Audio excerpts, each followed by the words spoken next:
예, 지난 시간에 이어서 규율성에 관한 얘기를 더 하도록 하겠습니다.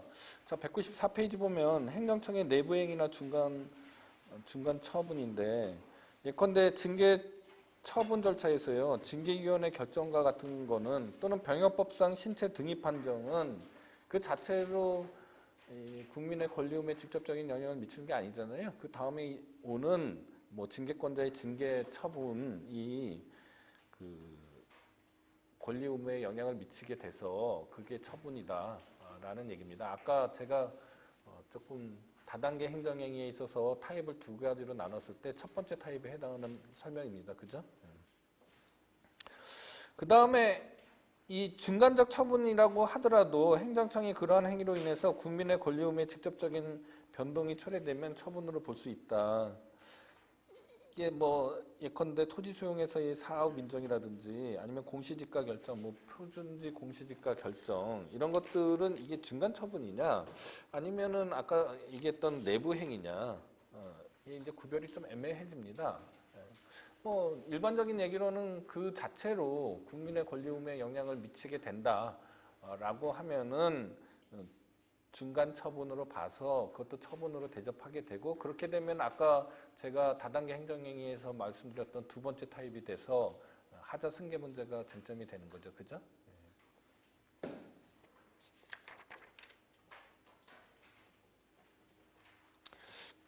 그 다음에 부분 허가예요. 부분 허가도 비슷한 논리인데 예컨대 적정 통보. 그죠?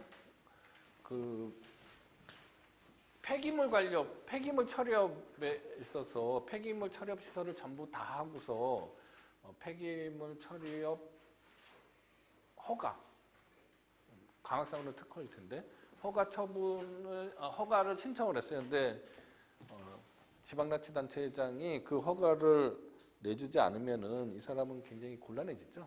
거의 파산 지경에 이를 겁니다. 왜냐면은 폐기물 처리업을 하기 위해서는 막대한 자본이 필요한데, 근데 영업에 관한 시설을 다 갖추고 난 다음에 영업허가 신청을 해서 거부되면은 굉장히 리스키해지잖아요.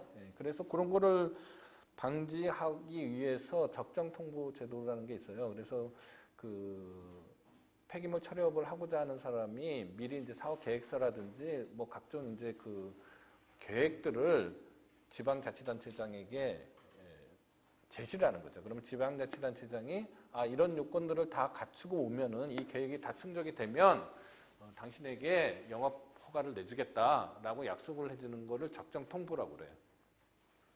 그러면은 훨씬 더 A에게 오는 부담이 덜하잖아요. 리스크가 적잖아요. 그러고 난 다음에 영업허가를 해주게 되면은 그거를 해주지 않으면 어떤 문제가 생기나요? 계획을 다 이행했는데 영업허가를 내주지 않아요. 그러면은 무슨 원칙 위반이 될 수가 있죠? 신뢰보호 원칙 위반이 될 수가 있다. 그게 쟁점이 됩니다. 그러나 이런 적정 통보하고는 약간 다소 다르게 예전에 제가 경원자 소송에서 설명했던 그죠? 우선순위만 정해주는 경우가 있잖아요. 어업면허인데 그죠? 우선순위를 정해줬다. 그러면 그거는 일종의 확약이고 확약은 행정청만 구속하는 거기 때문에 처분이 아니다라는 게 판례입니다. 자, 그 다음에 이제 행정계획이에요. 이게 행정계획이 상당히 어렵잖아요. 행정실체법 시간에 여러분들이 아마 배우셔서 아시겠지만 이 행정계획이 상당히 어려운 문제를 많이 야기하는데 그 실체법적인 내용은 행정법 총론이나 이런 시간에 돌리기로 하고요. 여기에서는 그것이 이제 처분성을 갖느냐 안 갖느냐의 문제잖아요. 근데 보면은 도시군 기본계획이 있고요. 보통 기본계획이 있고 관리계획이 있다. 이렇게 되면은 예를 들어서요.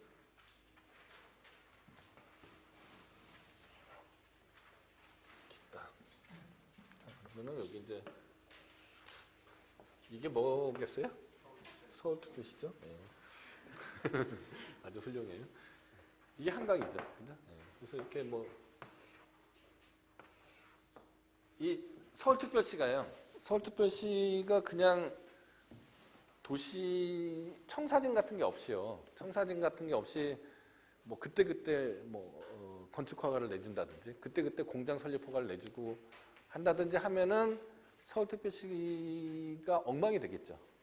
그죠? 그래서 장기적인 플랜, 뭐 청사진을 만들어 놓고 그 청사진에 맞게 가급적 행정을 하는 게 좋겠죠. 그런 거를 기본계획이라고 해요. 이거 도시군 기본계획이라고 합니다. 그러니까 약 한 20년 정도를 내다보고 20년 정도쯤을 내다보고서 장기적인 플랜을 짜는 거를 도시군 기본계획이라고 하고요. 그 기본계획에 맞춰서 세부적인 계획을 짜죠. 뭐 여기는 뭐 주거에 적합하니까 주거 지역으로 한다든지 여기는 뭐 자연 녹지 지역으로 한다든지 이렇게 용도 지역이라고 그래요. 용도 지역. 그 다음에 이 용도 지역 안에 이 한강의 면에 있으니까 여기는 뭐 미관을 좀 생각해야겠다. 그러면은 이거 미관 지구 이렇게 설정을 합니다. 그러니까 지금 두 가지 얘기했어요. 벌써 지역이 있죠, 지구가 있죠, 그죠?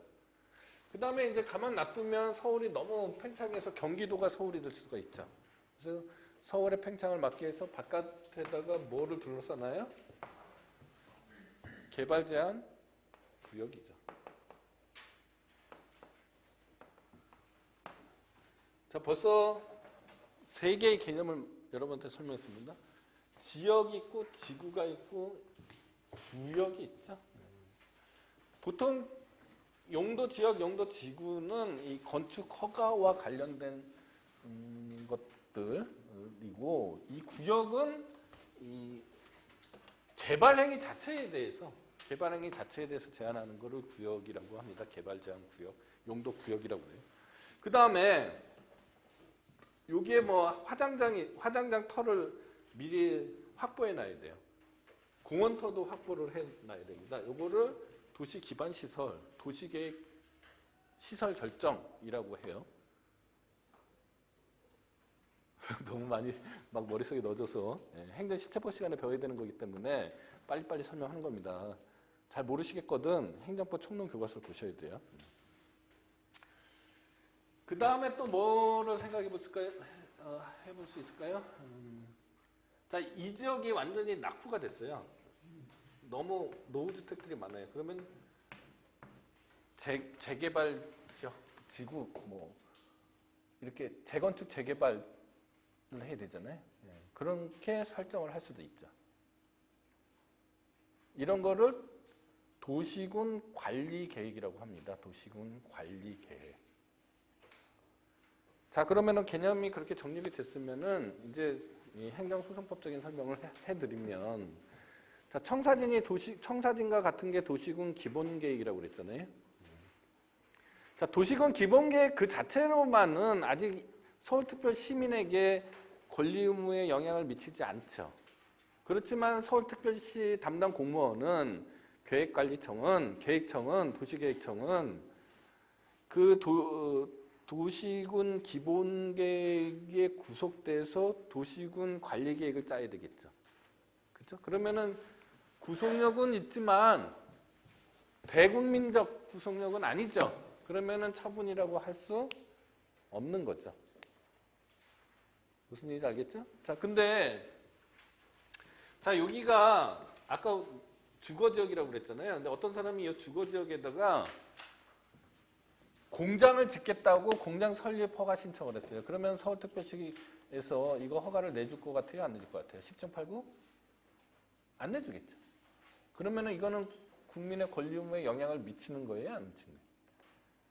미치는 거죠. 그러니까 도시군 관리계획은 보통 통상 처분으로 보는 겁니다.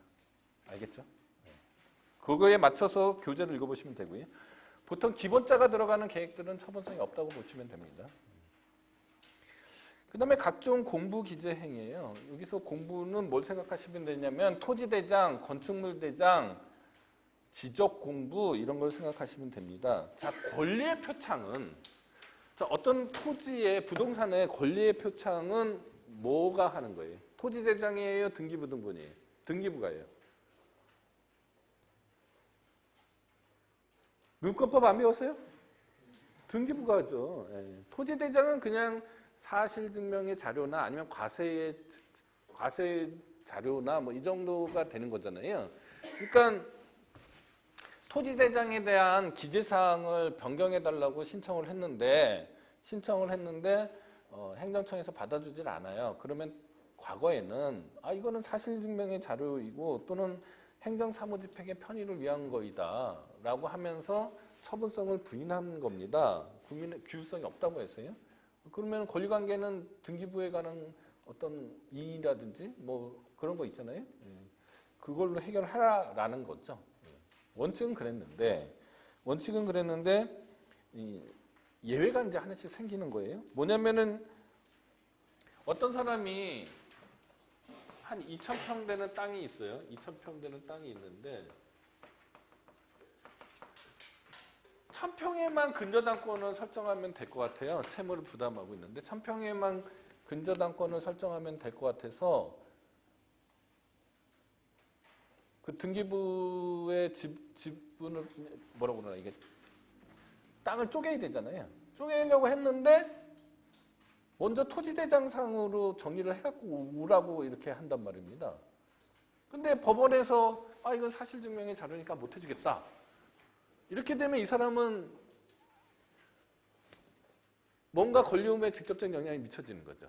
그러니까 판례가 이런 경우에는 예외적으로 토지대장에 관한 사항이긴 하지만 처분성을 인정해야겠네? 이렇게 되는 거죠. 그 다음에 또 뭐냐면은 건축주가 중간에 바뀌었어요. 바뀌었는데 건축주 명의 변경 건축물대장에 건축주 명의 변경 신청을 했는데 받아주질 않아요. 여기에 따라서 어떤 문제가 생기겠어요? 건축주가 변경이 돼야지 소유권 보존 등기를 그 사람 명의로 할 거 아닙니까? 그러니까 이것도 국민의 권리의무에 직접적인 영향이 미치네? 그럼 예외 또 하나 인정. 이렇게 되는 거고. 또 하나는 이제 공부상 지목 변경이에요. 지적 공부에 이 땅이 지금 잡종지로 돼 있어요. 대지로 돼 있어요. 그래서 세금이 왕창 나왔어요. 근데 자기는 대지라고 생각 안 해요.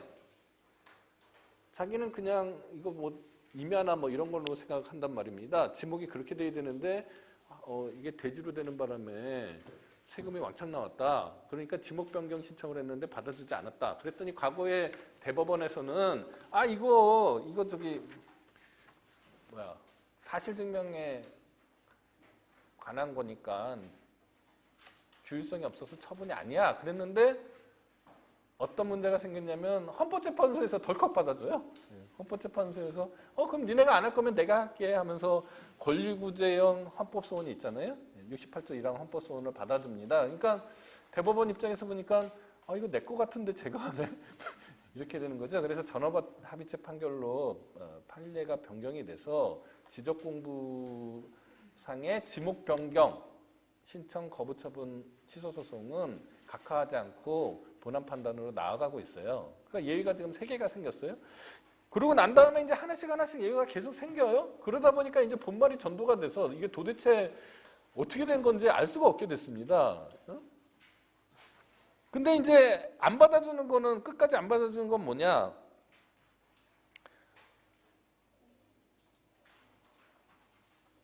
그 무허가 건물 있잖아요. 무허가 건물에 대해서 무허가 건물 관리대장의 등재 요건에 관한 오류를 바로잡으면서 당의 무허가 건물을 무허가 건물 건축물 대장에서 삭제한 행위, 그리고 행정청이 토지대장의 소유자 명의 변경 신청을 거부한 행위, 이거는 여전히 그 규율성을 부정하고 있습니다. 그래야겠죠. 그러지 않으면은 이거를 핑계로 무슨 소송을 지금 하고 있는 거예요? 소유권 확인 소송이나 이런 걸 하고 있는 거잖아요. 그래서 이거는 처분성을 부인하고 있다. 아직까지.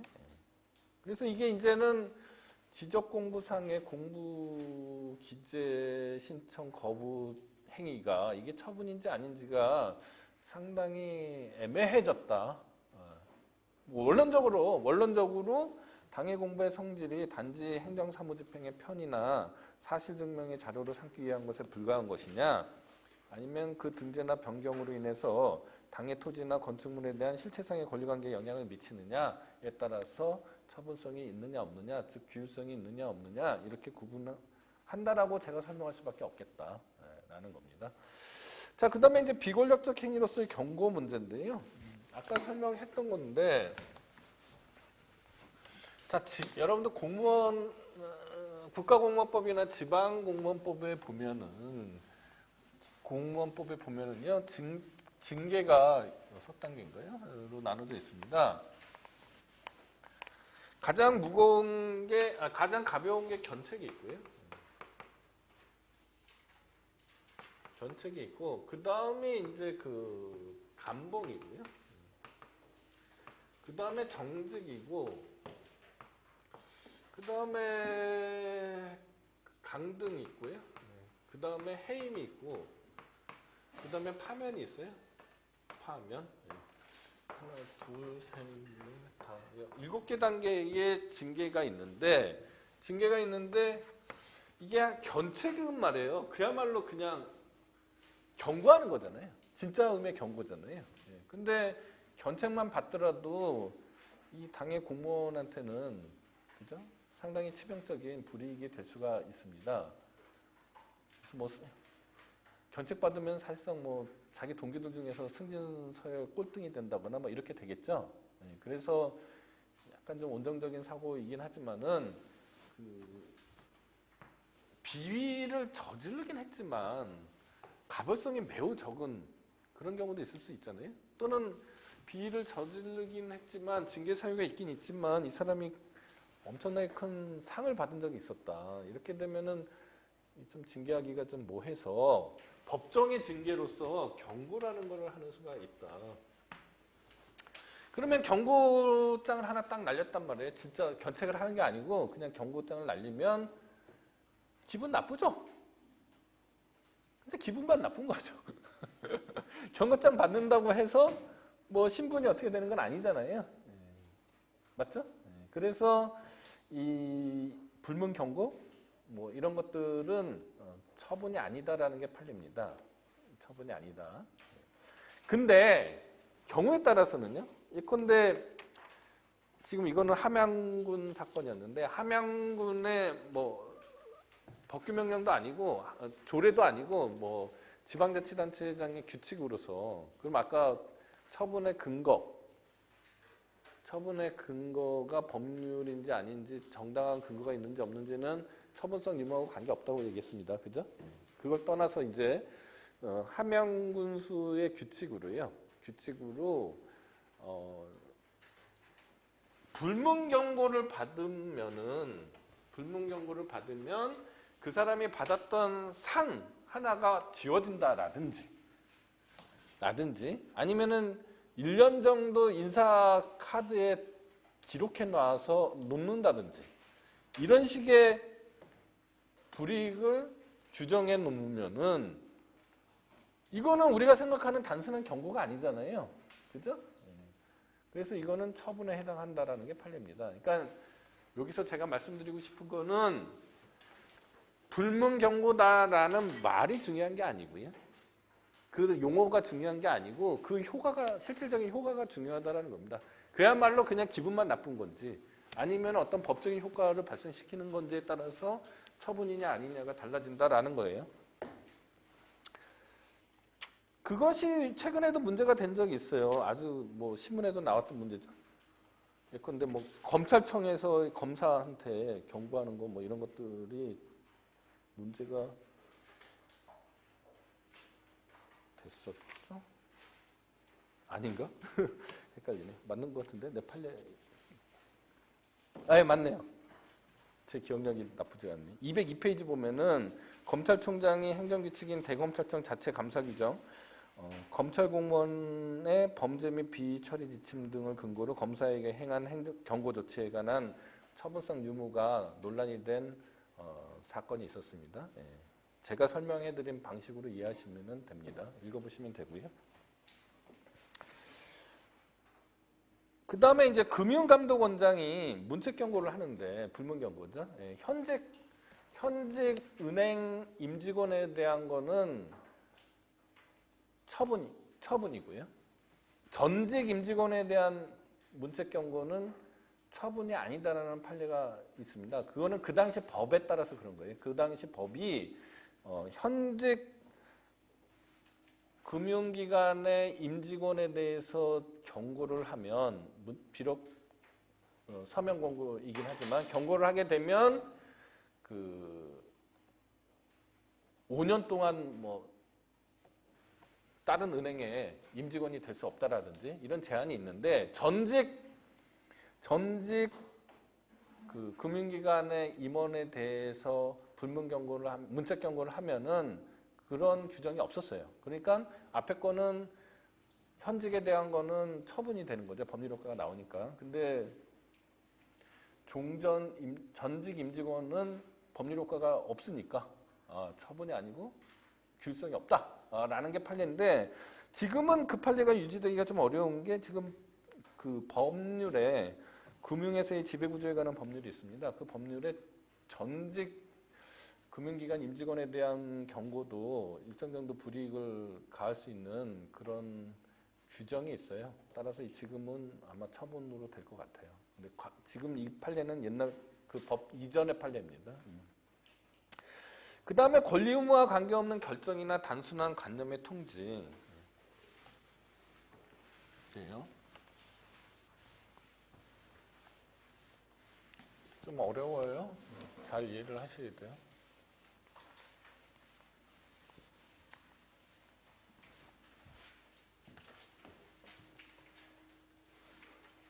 자, 세무서장이요? 네, 세무서장이 A에게 과세처분 500만 원의 과세처분을 했다고 치자고요. 근데 이 과세처분이 A는 무효라고 생각하거나 아니면 이 과세처분이 300은 맞는데 500은 아니다 이렇게 생각할 수가 있죠. 그러면은 만약에 진짜로 그렇게 되면 앞에 거를 오납액이라고 하고요. 과세 의무가 없는데 세금을 내면은 오납액이라고 그러고요. 일부가 과하게 가면은 관납이라고 그래요. 그래서 오납하고 관납이 있고 그 다음에 이제 부가가치세는 뭐냐? 그 부가가치가 생겨야지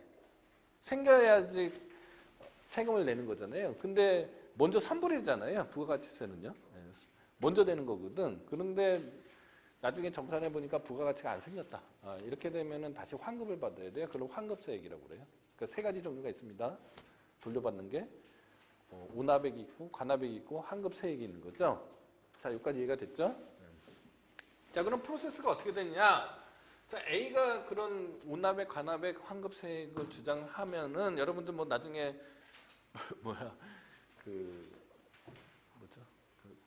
홈택스에서 여러분들 수입이 생겨서 홈택스에서 이제 세금 신고도 하고 하다 보면 이제 환급해 주는 경우가 있거든요. 자, 환급 신청을 하겠죠. 그러면 세무서장이 환급 신청에 대해서 거부를 하거나 아니면 뭐 일부 인용해서 환급을 하거나 하겠죠. 여기서 문제예요. 여기서 문제입니다. 자, 오납액이 가장 극적이니까 과세처분이 무효인데도 불구하고 500만 원을 내서 돌려받아야 돼요. 그러면 이거는 돌려받아야 될 권리는 부당이득이니까 과세처분이 무효이니까 당연히 돌려받는 거예요? 아니면 세무서장이 환급 신청에 대해서 결정을 해줬기 때문에 돌려받는 거예요? 생각할 필요도 없죠. 다 알잖아요, 여러분들. 뭐 때문에 돌려받는 거예요? 과세처분이 무효니까 돌려받는 거죠. 그러니까 이거는 그냥 이 신청에 대한 환급 결정 또는 거부 결정은 처분이 아닌 거죠. 그러니까. 따라서 환급 신청 거부 처분 취소 소송을 제기하면 안 되는 거죠. 각하되는 거죠. 그냥 부당이득 반환 청구 소송이나 아니면 과세처분 무효 확인 소송을 제기해야 되는 거죠. 지난 시간에 얘기했잖아요. 네? 그렇게 해야 되는 거고.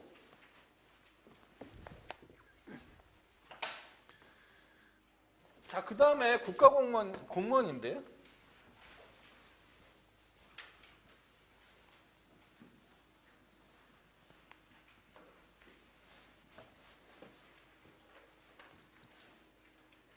자, 공무원인데 자, A라는 공무원이 2022년 10월 1일 날 공무원으로 임용이 됐어요. 임용 처분이죠.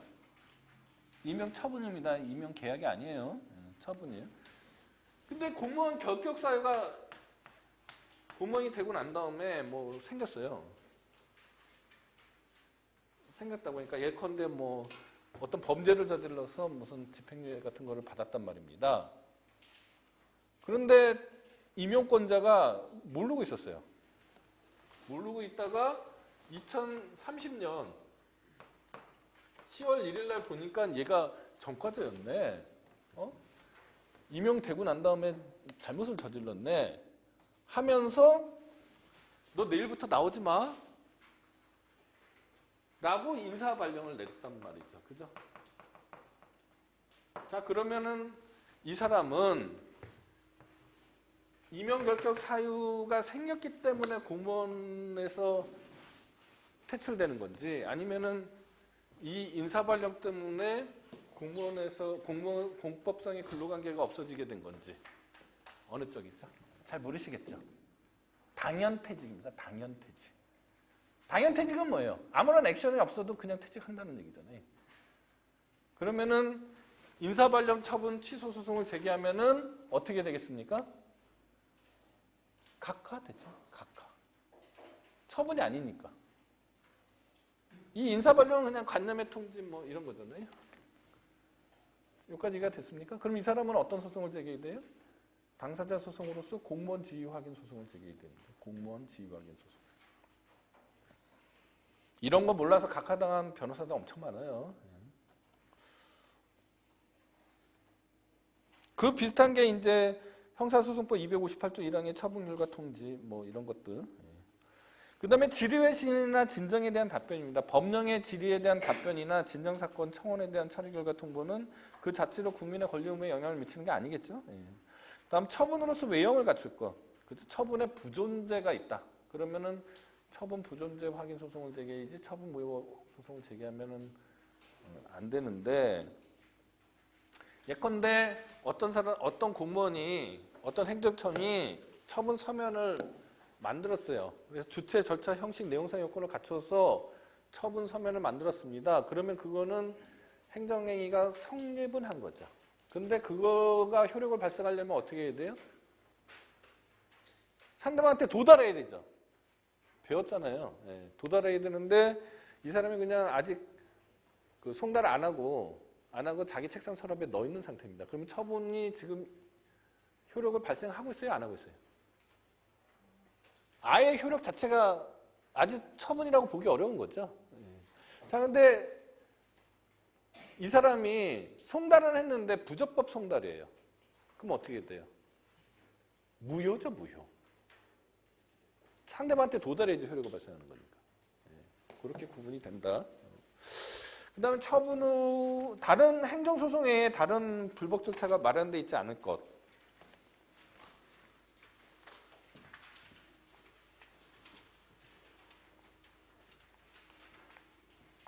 자, A라는 사람이 절도죄를 저질렀어요. 절도죄를 저질러서 검사가 기소를 했습니다. 자, 이 A는 근데 자기는 절도를 저질렀다고 생각하지 않아요. 그러면은 무슨 소송에서 어떻게 해야지 혐의를 벗어날 수 있습니까? 소송법적인 방법으로? 형사소송에서 무죄 판결 받으면 되겠죠. 근데 이 A가 저한테 너무 행정법을 잘 배웠어요. 네? 그래가지고 검사의 기소처분 취소소송을 서울행정법원에 제기했습니다. 어떻게 되겠어요? 처분으로서 모든 요건을 다 갖췄죠. 갖췄지만 항고소송의 대상으로서의 처분은 아닌 거죠. 왜냐하면은 이 행정소송은 공법소송의 일반 소송이고요. 그죠? 형사소송은 국가형벌권에 대한 공법상의 소송이긴 하지만 행정소송의 특별법으로 생각하시면 되는 겁니다. 그러면은 형사소송법 교수들이 싫어하겠죠? 그렇지만 우리 공법학자들은 그렇게 보는 거거든요. 그러니까 형사소송이 가능하면 행정소송을 할 수 없는 거죠. 비슷한 것들이 206페이지에 있으니까 여러분들이 한번 읽어보시면 될 것 같으네요. 그 다음에 처분인지 여부의 판별 방법인데 이거 이미 설명을 해드렸는데요. 자, 아까 말씀드렸다시피 처분인지 아닌지 예컨대 뭐 부정당 업자에 대해서 계약 해지를 한단 말입니다. 그게 이 공법상의 제재로서 계약 해지를 하는 건지 아니면은 계약에 근거한 계약상의 해지 의사표시인지 헷갈린단 말이죠. 왜 헷갈리냐면은 처분청과 상대방 사이에 법률 관계를 소멸시키는 거니까 규율성은 있는데, 그죠? 규율성은 있는데 그게 단독 행위로 이루어지기 때문에 보통 계약은 쌍방 의사에 합치잖아요. 근데 민법은 단독 행위로 이루어지기 때문에 이게 과연 이게 행정행위, 즉 처분인지 아니면은 계약상의 의사표시인지 구분하기가 어려워진다라고 얘기를 했습니다. 그러면 이론적으로 또는 원론적으로는 아까 제가 무슨 말씀을 드렸습니까? 이게 법령의 근거에서 그런 행위를 한 것인지 아니면은 계약의 근거에서 그런 행위를 한 것인지에 따라서 판별을 해보면 된다라고 얘기했는데 만약에 양자가 다 있다. 계약에도 그런 얘기가 있고 법령에도 그런 얘기가 있다라고 하면 또 곤란해지잖아요. 그러면 이제 의사표시 해석의 문제라고 얘기를 했고, 근데 뭐 행정청이 그거를 하면서 뭐 행정심판이나 항고소송으로 다툴 수 있다 이렇게 써줬단 말이죠. 써줘서 이 사람은 이거를 처분으로 알고서 항고소송을 제기를 했어요. 그랬더니 그 행정청이 이번에는 태도를 돌변해서 이게 왜 처분이냐라고 하면 이거는 안 되는 거죠. 이거는 일종의 소권 신의성실의 원칙에 어긋나는 거잖아요. 예. 소송법에서. 예. 그래서 그런 것도 일종의 처분 여부를 판별하는 하나의 기준이 된다라는 거고요. 그 다음에 비슷한 얘기인데요.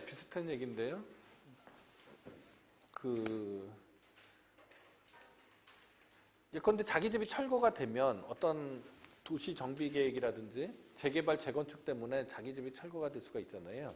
그러면은 그 보상으로서, 생활 보상으로서 분양권을 주는 수가 있습니다. 여러분들 잘 아시죠? 그 분양권을 받아야 된다. 자기는 생각을 하고 있는데 받아야 된다고 생각하는데 그 주택조합이나 아니면은 지방자치단체가 그 사람을 뺐어요. 요건에 해당하지 않는다고 해서 당신은 이제 그 수분양권자가 아니다라는 통지를 했습니다. 그러면 원칙적으로 하면 그 수분양자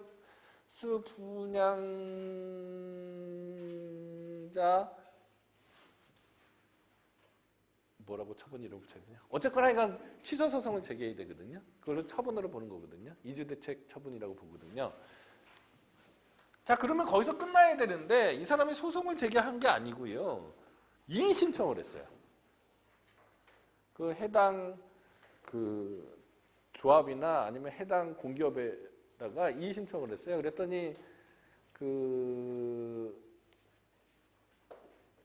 토지 수용 주체가 이제 엄밀하게 다시 판단을 해서 이의 신청을 기각하면서 이 기각에 대해서 행정심판이나 행정소송을 제기할 수 있다라고 알려줬단 말입니다. 이렇게 되면은 원칙적으로만 보면요. 그죠?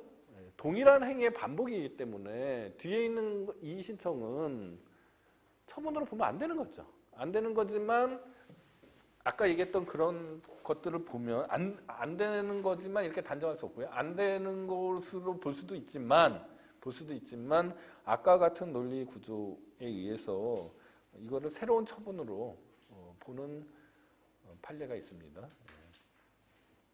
자, 지금까지 이제 일반적인 처분에 관한 얘기고 그 다음에 이제 특수한 처분, 특수하다고 얘기하는 게 조금 어폐가 있긴 한데 일단 먼저 나오는 게 거부처분입니다. 거부처분은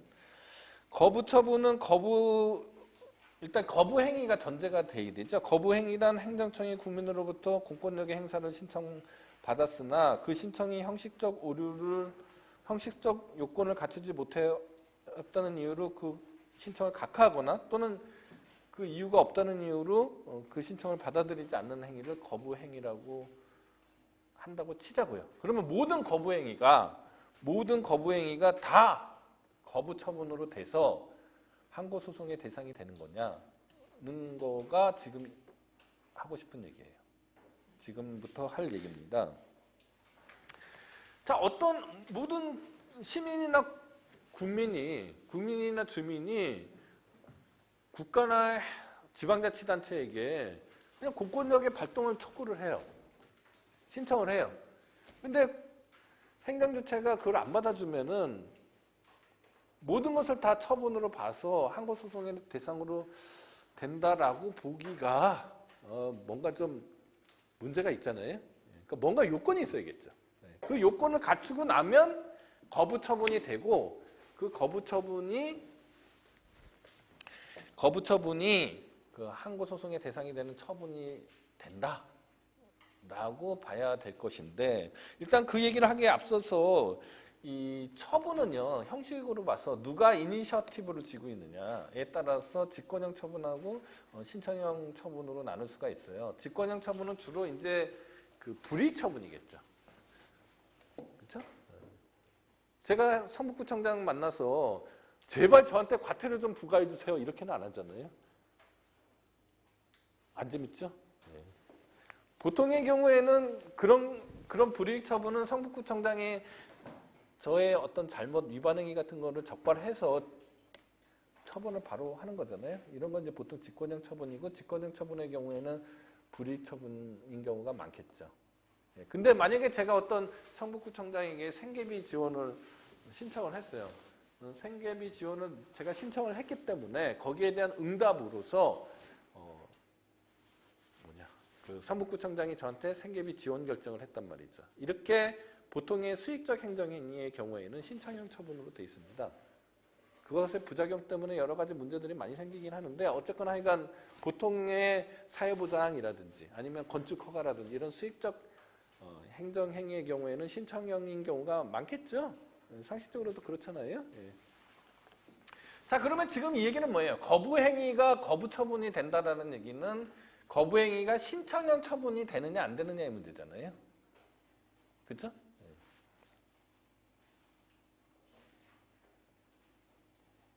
그런데 이게 거부행위가 거부처분이 뭐가 좀 약간 논리상의 딜레마냐면 논리상의 문제가 뭐가 있느냐면 자 A라는 사람이 성북구청장에게 그죠? 건축 허가 신청을 했어요.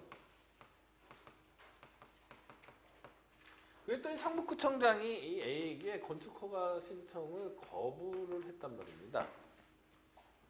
거부를 했어요. 자, B라는 사람은 보니까 A가 건축허가 신청했는데 거부가 된 걸 보고서 이거 건축허가 신청해봤자 자기한테 건축허가가 나오지 않을 게 뻔하다. 괜히 허가 낸다고 하면서 돈만 들 것 같다. 그러니까 처음부터 건축허가를 신청을 안 했습니다. 그러면은 A는 거부 행위를 받았지만은 B는 아예 신청조차 안 한 거고요. 결과에 있어서는 같죠. 결과에 있어서는 A도 건축을 할 수 있는 권리가 없는 거고 B도 건축을 할 수 있는 권리가 없는 거잖아요. 자, 그러면은 모든 거부 행위는 거부 처분이 될 수 없구나. 라고 결론을 내릴 수는 없죠. 그렇게 되면 안 되겠죠. 이 얘기는 무슨 얘기예요? 아까 그 처분의 개념 요소 중에서 뭐하고 관련됩니까? 규율성과 관련되잖아요. 그러니까 언뜻 보기에는 규율성이 없는 것처럼 보이잖아요. 그래서 모든 거부행위는 거부 처분이 될 수 없다. 이렇게 생각할 여지가 있는데 그렇게 되면 안 되겠죠. 그래서 거기에서 처분성을 어디서 포착하느냐의 문제입니다. 처분성을 어디서 포착할 거냐. 판례는 어디서 포착하느냐면은 신청권의 침해에서 포착을 해요. 그러니까 쉽게 얘기해서 거부행위가 거부처분이 되기 위해서는 신청권이 있는 신청을 했는데 행정청이 그 신청에 대해서 처리하여야 할 법률상 의무가 있는데 그걸 하지 않고 거부를 했다. 그러면 그거는 신청권의 침해이고 신청권의 침해는 국민의 권리의무에 직접 영향을 미치는 것이다. 라는 논리 구조가 되는 겁니다. 그러니까 판례는 거부행위가, 즉 무슨 얘기냐? 거부행위가 거부 처분이 되려면은 요건이 하나 더 필요한 거죠. 그 요건이 바로 신청권이죠. 네? 그래서 보통 거부행위가 거부 처분이 되기 위한 요건을 세 가지로 듭니다. 첫째, 신청한 행위가 공권력의 행사여야 된다. 두 번째, 신청인의 법률관계에 영향을 미치는 행위여야 된다. 세 번째, 신청인에게 그러한 신청을 할 권리가 있어야 된다. 이렇게 되는 거예요. 그러면 첫 번째, 두 번째는 사실은 아까 제가 처분이 되기 위한 개념 요소를 6가지인가로 나눠서 설명했잖아요. 7가지인가 6가지인가. 6가지인가로 나눠서 설명을 했잖아요. 첫 번째, 두 번째 얘기는 그걸 압축한 거잖아요. 그죠? 그러니까 신청한 행위가 받아들여진다면 그게 처분이어야 된다라는 얘기잖아요. 쉽게 얘기해서. 근데 거부 처분에서는 세 번째 요건이 이제 독특한 거죠. 그죠? 신청인에게 그러한 신청을 할 권리가 있어야 된다. 자, 이렇게 되니까 신청권의 침해 여부? 이거는 법률상 이기는 공권의 3요소잖아요.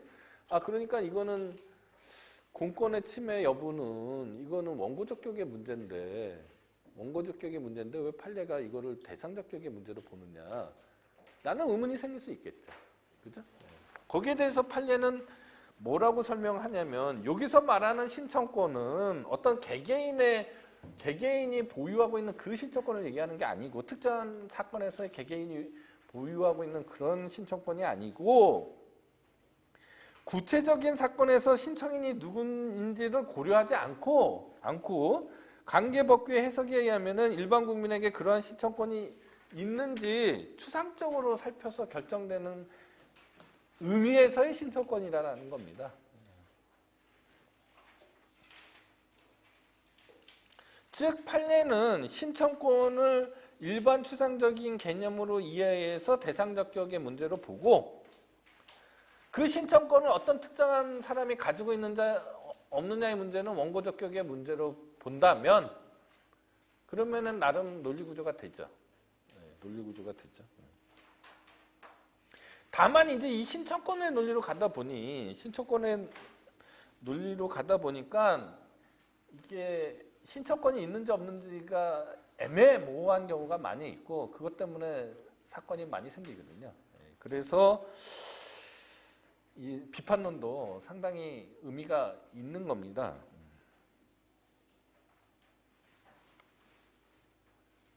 제 생각에는 그냥 비판론이 제기하는 것처럼 신청의 대상이 처분인지 여부에 따라서 그러니까 신청한 것을 받아주면 그게 처분이냐 아니냐에 따라서 신청권의 존부를 결정한다면은 일단 기본적으로 판례 구조를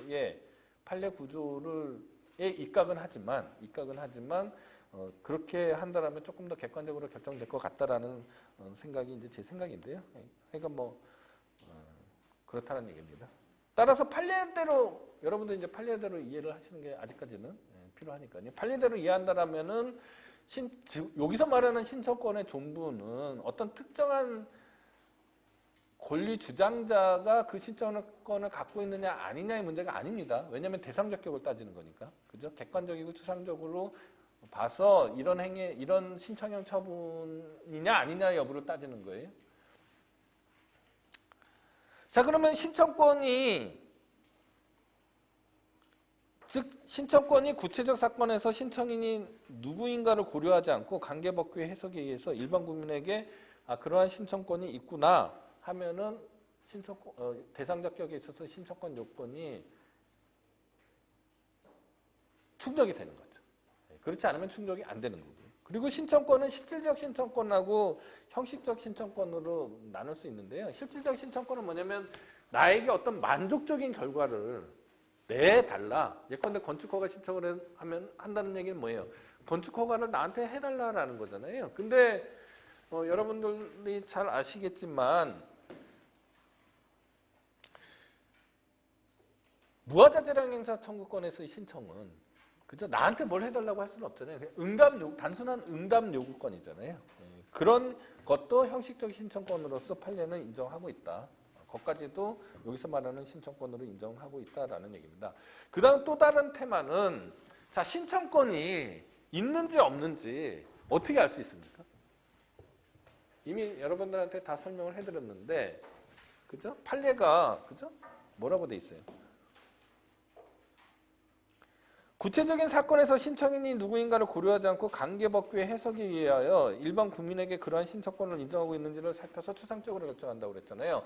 그럼 내가 어떤 신청권을 있는지 없는지 어떻게 알 수 있어요? 관계법규 해석이 있잖아요. 그러니까 뭘 보면 알아요? 법을 보면 되는 거죠. 예컨대 내가 건축허가 신청권이 있는지 없는지 어떻게 알아요? 건축법을 보면은 건축허가를 받으려면 신청해야 된다 뭐 이렇게 써져 있겠죠. 그러니까 그거 보면 알 수 있는 거죠. 이런 거를 법규상의 신청권이라고 합니다. 법규상의 신청권. 그러니까 법규상의 신청권은 쉽죠. 법규상의 신청권은 그냥 법만 읽어보면 되잖아요. 법령만 읽어보면 되잖아요. 그러니까 법규상의 신청권은 그 판별 여부가 매우 쉽습니다. 매우 쉬운데 뭐가 문제냐면은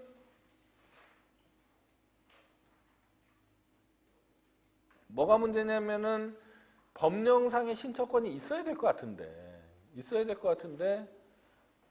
뭐 예컨대 법전상의 오류라든지 입법 기술적인 뭐 문제라든지 이런 것 때문에 없을 수도 있잖아요. 그죠? 이러면은 어떻게 되냐는 거죠. 그러면은 조리상의 신청권을 인정해서 거부 처분의 요건으로 삼을 수 있겠다라는 거잖아요. 그러면 조리상의 신청권이 인정되는 게 어느 경우냐죠? 뭐 특별한 기준은 없어요. 판례가 이런 경우에 조리상의 신청권이 있다. 이렇게 선언한 적이 없어요.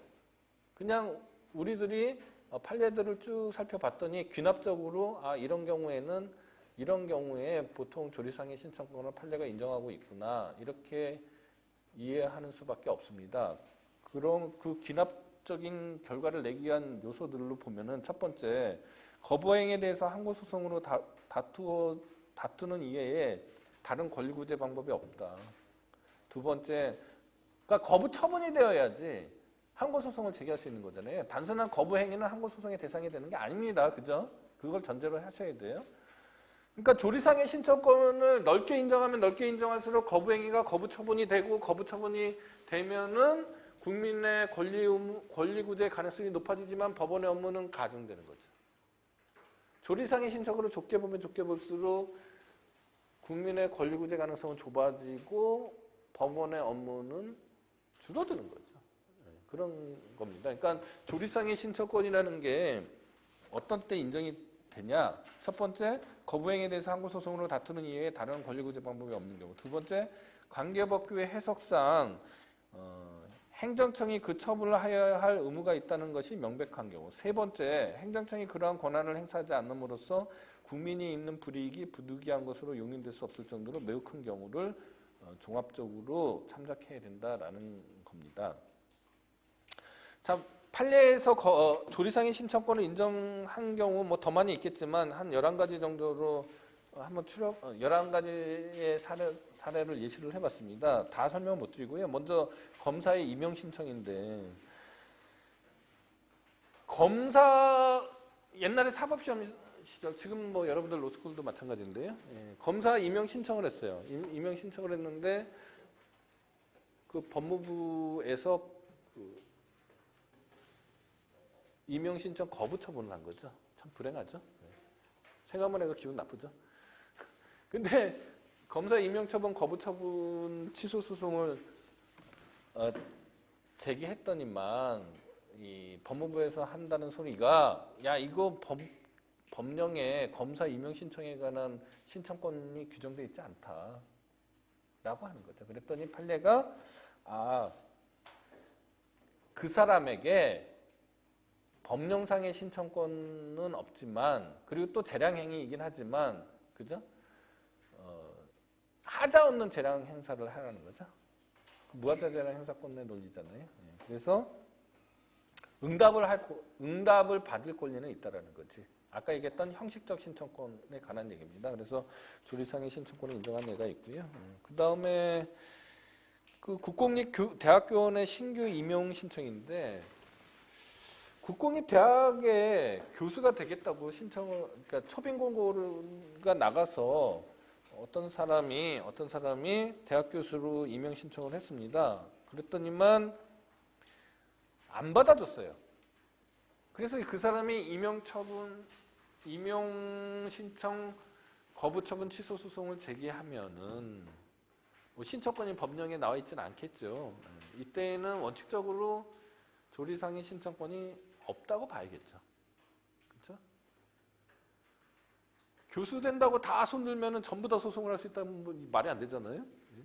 그러니까 임용 여부는 그 대학의 자율에 맡겨져 있는 거잖아요. 근데 여러분들이 나중에 진짜로 교수가 되시고 싶은 분들도 있을 수 있잖아요. 그러면은 그분이 어떤 프로세스로 교수가 되느냐? 모든 학교가 다 같은 건 아니고요. 학교 교칙마다 다 다른데 통상의 경우에 1차 서류 심사가 있고요. 2차는 그 서류 심사 통과자 중에서 강의 시범 강의도 하고 또 이렇게 여러분들이 좋아하는 그 정성평가 같은 걸 해요. 1차는 이제 정량평가 같은 걸 하고요. 그리고 한 2명 내지 3명의 후보자를 각 단과대학에서 추려서 총장한테 그 면접을 하는 게 3번째 과정입니다. 자, 만약에 2번째 과정까지 통과를 했어요.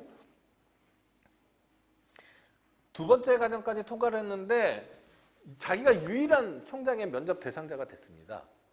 근데 총장이 리젝트를 했어요. 그러면 이런 경우에는 일종의 임용이 거의 다 된 거잖아요. 됐으리라는 기대권이 있잖아요. 그것 때문에 조리상의 신청권은 예외적으로 인정한 예가 있고요. 그러니까 원칙적으로는 아닌 거죠. 반대로요, 이제 대학 교수가 됐어요. 그 대학교원이 이제 됐습니다. 교수가 되면은 보통 이제 한 3년, 학교마다 달라요. 3년 정도에 걸쳐서 그 재임용 기간이 있어요. 그러니까 재임용 기간 중에 이제 논문 편수도 보고, 그 다음에 또 뭐죠? 강의 평가도 보고 뭐 등등등 해가지고 다시 재임용을 할 건지 말 건지, 그러니까 재계약을 할 건지 재임용을 할 건지 말 건지를 결정을 하거든요. 근데 재임용에서 탈락했다면은 이거는 신규 임용과 다르거든요. 보통의 경우에 논문 편수나 강의 평가가 어느 정도 나오면은 재임용을 받으리라는, 재임용 처분을 받으리라는 기대권이 형성이 되거든요. 거기서 탈락하는 비율은 그렇게 많지가 않기 때문에. 그래서 재임용의 경우에는 오히려 거꾸로 원칙적으로 조리상의 신청권이 있다라는 게 판례입니다. 주민등록번호에 대한 변경 신청도 이게 주민등록법에 주민등록번호 변경 신청권이라는 제도는 없어요. 그러니까 법규상의 신청권은 없는 거죠. 근데 이게 주민등록번호가 이게 요새 뭐 해킹이라든지 뭐 여러 가지 방법으로 유출되는 경우가 많잖아요. 그래서 뭐 상당한 피해를 보고 있는데 주민등록 변경 신청을 했더니만 주민등록 관청에서 조리상의 그런 신청권이 없다고 해서 거부를 하게 되면 이거는 권리구제가 있어야 되잖아요. 그래서 이런 경우에 조리상의 신청권을 인정한 판례가 있습니다. 자, 그 다음에 이제 처분의 변경 신청권의 인정 여부인데, 자, 오늘은 그 대략적인 설명만 하도록 하겠습니다. 다음 주에 더 예를 들어서 더 설명을 해드릴게요. 자, 무슨 문제냐면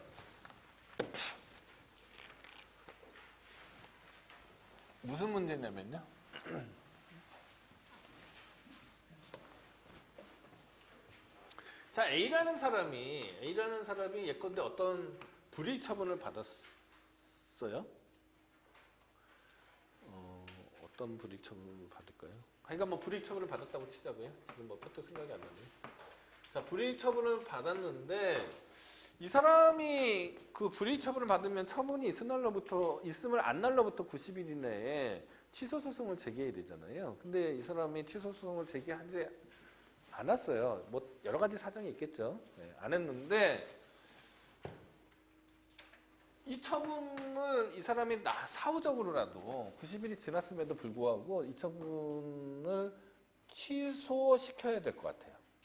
그러면 어떤 이 사람이 생각을 했냐면 지금 이 처분에 대해서 직접적으로 소송을 할 수 없다. 처분의 불가증력 또는 소송법적으로는 제소기간이 도과됐기 때문에 할 수 없다라고 판단을 하고 이 사람이 묘안을 생각해 놓은 게 뭐냐면 이 불이익 처분에 대해서 취소 신청을 하는 거죠.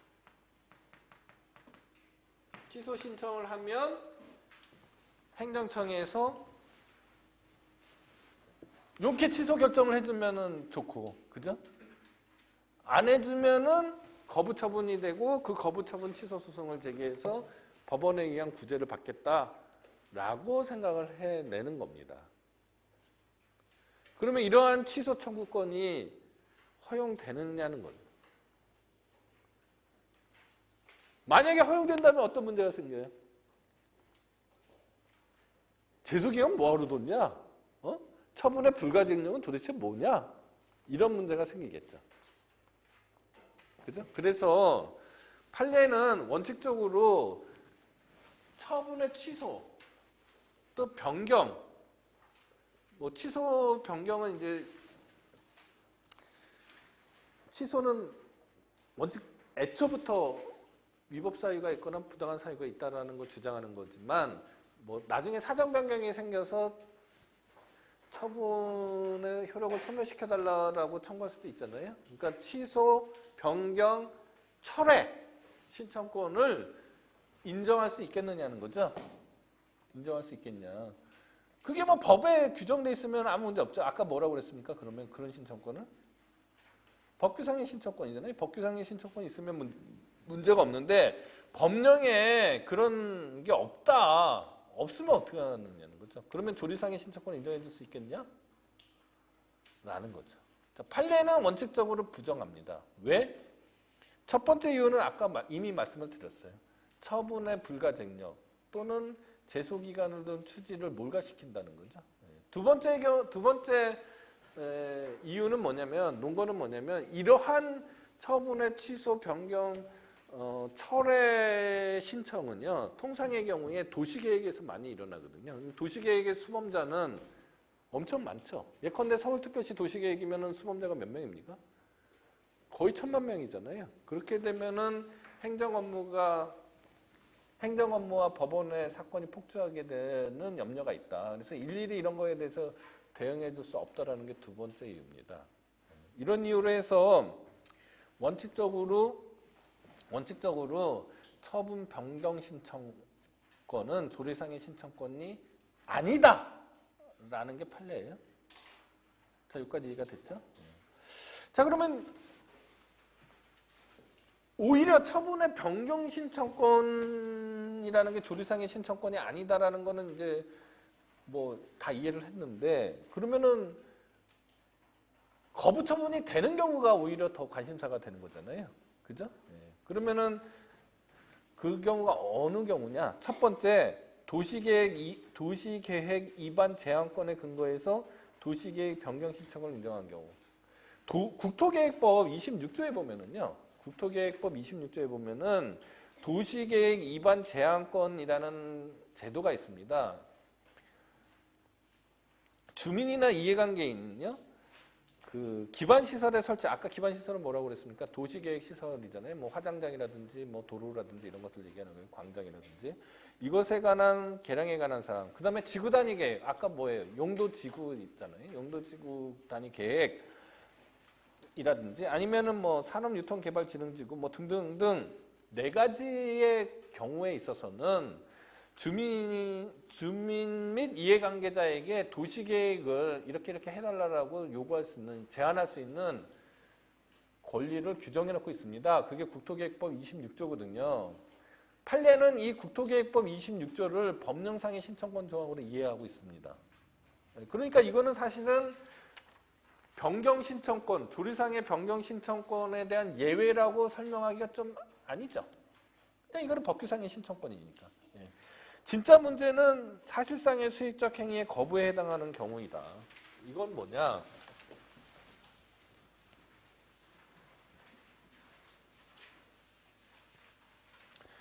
자, 아까 부적정 통보에 대해서 적정 통보제도 설명했습니다. 자, 폐기물 처리업을 하는데 그 모든 폐기물 처리 시설을 다 갖추고 난 다음에 폐기물 처리업 허가 신청을 해서 거부당하면 이건 너무 리스키하잖아요. 그죠? 네, 그러니까 적정 통보 제도가 있다라고 그랬잖아요. 자, 적정 통보를 했어요. 적정 통보를 하고 계획서대로 시설을 다 했습니다. 갖췄어요. 그리고 영업허가 신청을 했어요. 했는데 뜻밖에도 거부를 했어요. 그러면은 여기서 쟁점 두 개가 나옵니다. 첫 번째 쟁점 뭐예요? 적정 통보가 처분이냐 아니냐. 두 번째 쟁점은 뭡니까? 거부당했어요. 뭐예요? 신뢰보호 원칙. 왜 모르는 척 하는 거죠? 두 번째 쟁점은 신뢰보호 원칙 적용 여부잖아요. 해당 여부잖아요. 여기까지 이해했죠? 이제 지금부터 하는 얘기는 오늘 변경 신청에 관한 얘기예요.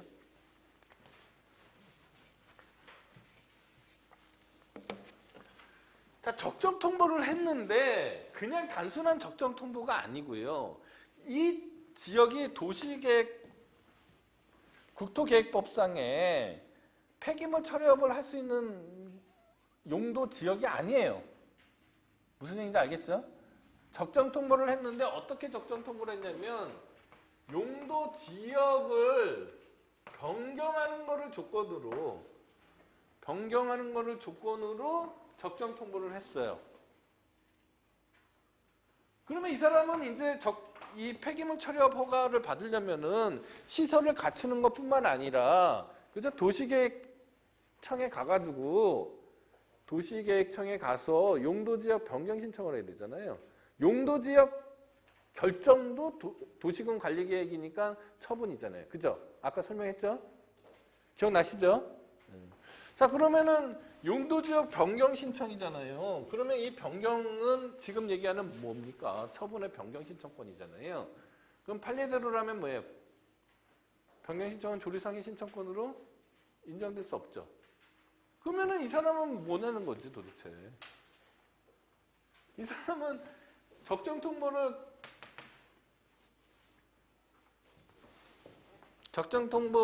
조건부로 받았다라는 거는 아예 그냥 용도지역 변경 허가를 받지 못했다라는 거는 결국은 영업 허가를 거부하겠다는 얘기랑 마찬가지가 되는 거잖아요.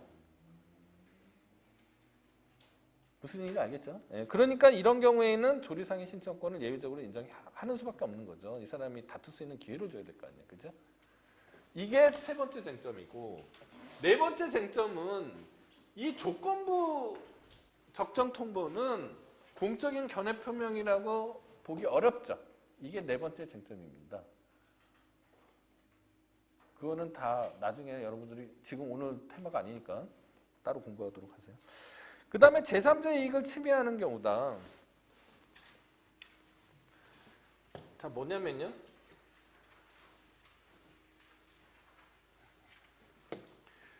자, A라는 사람이요. 자, 이 땅에 건축 허가를 받고 싶어요.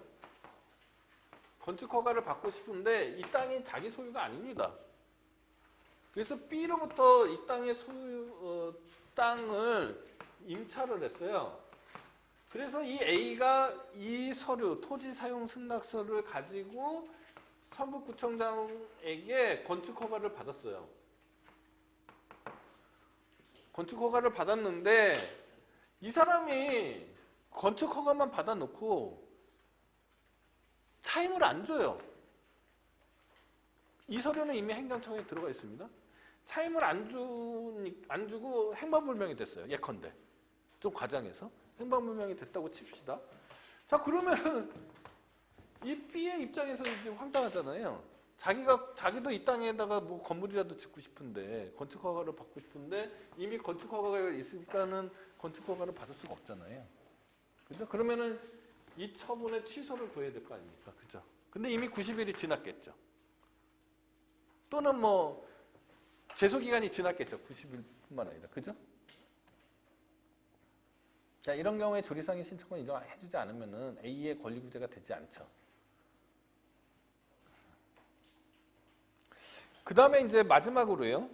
그 219페이지 보면 219페이지 보면은 처분의 재심사 제도라는 게 있습니다. 자, 행정기본법 37조에 행정기본법입니다. 37조인데 2023년 3월 24일 날부터 시행됩니다. 이 규정이요. 이 규정의 취지는 뭐냐? 자, 1항만 한번 읽어볼게요. 당사자는 처분이 행정심판, 행정소송 및 그 밖의 행정쟁송을 통하여 다툴 수 없게 된 경우라도 다음 각호의 어느 하나에 해당하는 경우에는 행정처분을 한 행정청에 처분을 취소, 철회하거나 변경하여 줄 것을 신청할 수 있다. 이렇게 돼 있습니다. 어디서 많이 본 얘기예요. 어디서 본 얘기예요? 민사소송법에서. 뭐하고 비슷해요?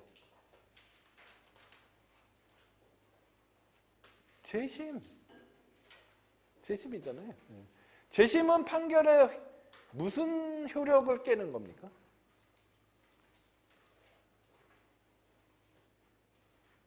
아, 이렇게 민사소송법 못해서는 큰일 났는데. 기판력을 깨는 거죠. 판결의 기판력을 깨는 게 재심이잖아요.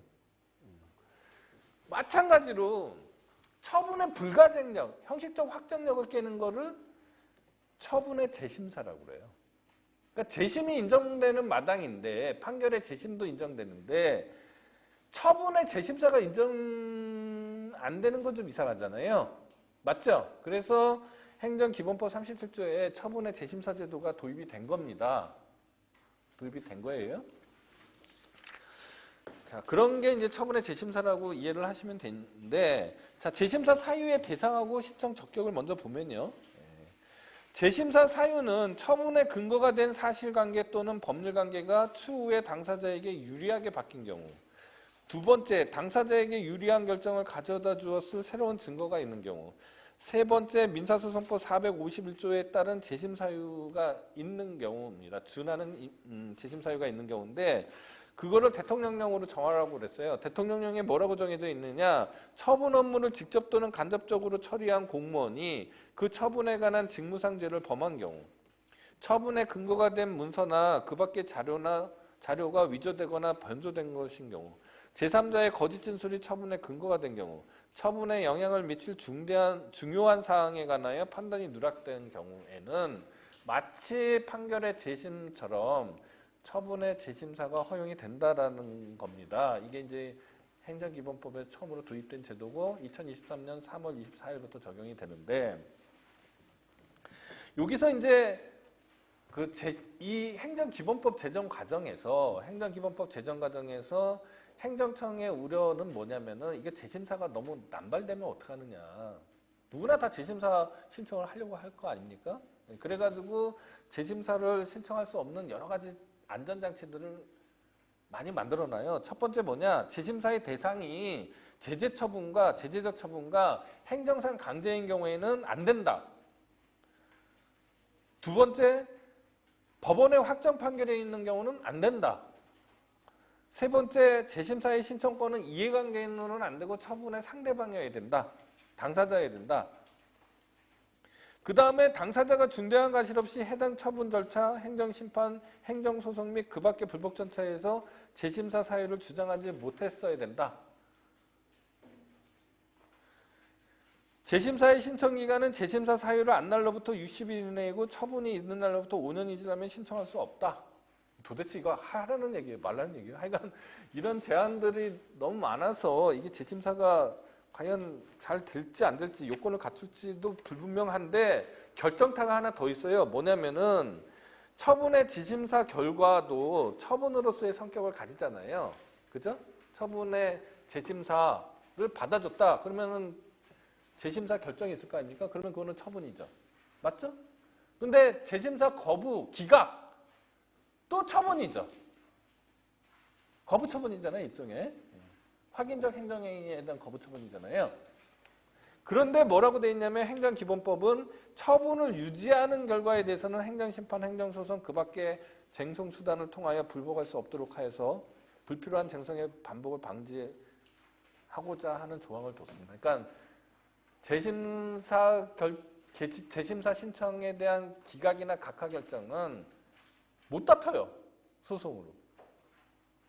이게 뭐라는 거지 도대체. 근데 이거는 제가 예전에 한번 말씀드렸지만 행정소송에서 우리 지금 개괄주의를 채택하고 있잖아요. 그 다음에 재판 청구권이 보장되고 있잖아요.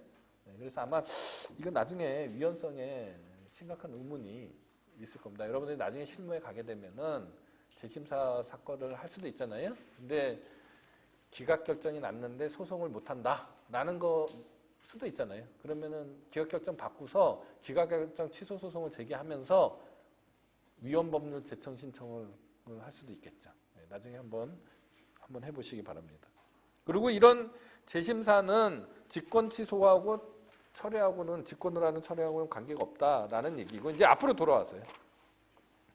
218페이지입니다. 자, 이런 처분의 재심사 제도하고 그죠? 처분의 재심사 제도하고 지금 말씀드렸던 처분의 취소, 변경, 철회 신청권에 대한 조리상의 신청권이 예외적으로 인정되는 경우, 그죠? 판례로 하고 겹쳐질 수도 있죠. 그러면은 생각하기에 따라서는 행정기본법에 처분의 재심사 제도가 도입된 마당이니 그동안 판례상으로 인정됐던 처분 변경 신청권을 조리상으로 인정하는 경우는 이제 입법에 의해서 폐기된 거다. 더 이상은 이제 이런 판례는 인정될 수 없다. 라고 해석할 여지가 없는 건 아니죠. 왜냐하면 제도의 취지가 지금 겹치잖아요.